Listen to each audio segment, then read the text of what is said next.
মা বাইচা আছে, মার কাছে মাঝে মধ্যে দোয়া নেই। বাবা তুমি জীবনে কোনো অনেক ঠেকবা না, আমার দোয়া তোমার পশমে পশমে, আমার দোয়া তোমার পকেট ভরা। আলহামদুলিল্লাহ, কী লাগে বল, আজ পর্যন্ত কোনো মানে ঠিকই না ইনশাআল্লাহ। ওই যে মহল্লায় সবজি বেচতাম, ওই যে চাকরি ছেড়ে যে সবজি বেচতে বেচতে ওই মুড়ি ভর্তা বেচা শুরু করলাম। মা বাইচা আছে, মার কাছে মাঝে মধ্যে দোয়া নেই। আল্লাহর ঘর দেখা সবার রয়েছে। তো ভাবলাম আমি একা যাবো, অনেক কষ্ট করে অল্প কিছু টাকা জমাইছি। এক ভাই পরামর্শ দিল, মিয়া যেহেতু সময় অনেক গেছে গা, যেহেতু জমা যাও তা আরও 1 বছর পরে যাও, বিবিরের সাথে করে নিয়ে যাও।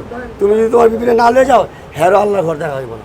আমরা যে সোসাইটির মানুষ, নিস্তবকর মানুষ, চিন্তা করলাম কথা কিন্তু ভালো হতে হয়েছে। 1 বছর আবার অপেক্ষা করলাম, এই টাকা পয়সা অল্প জমা করে আমাদের এখানে ফয়েজ ভাই নামে একজন এই হজে নিয়ে যায়, আল্লাহ তাআলা ওনার ন্যাক হায়াত দান করুক। তো ওই ভাই, ওনার কাছে 1,60,000 টাকা দিলাম, 80,000 টাকা করে প্যাকেজ ছিল। হ্যাঁ, 1,60,000 টাকা দেওয়ার পরে উনি আমাদেরকে একেবারে বললো যে 9 মাস পর, এই 9 মাস আগে টাকা জমা দিয়েছি। আরও 1 বছর গেল, এই সবর করতে করতে দেখতেছি বাচ্চাটা বড় হয়েছে একটু, তো ওরা কার কাছে থুয়ে যাবো, এরা তো একটু বড় হয়েছে। ভাবলাম এটারও নিয়ে যাবো, টাকা করবো আল্লাহ দিব।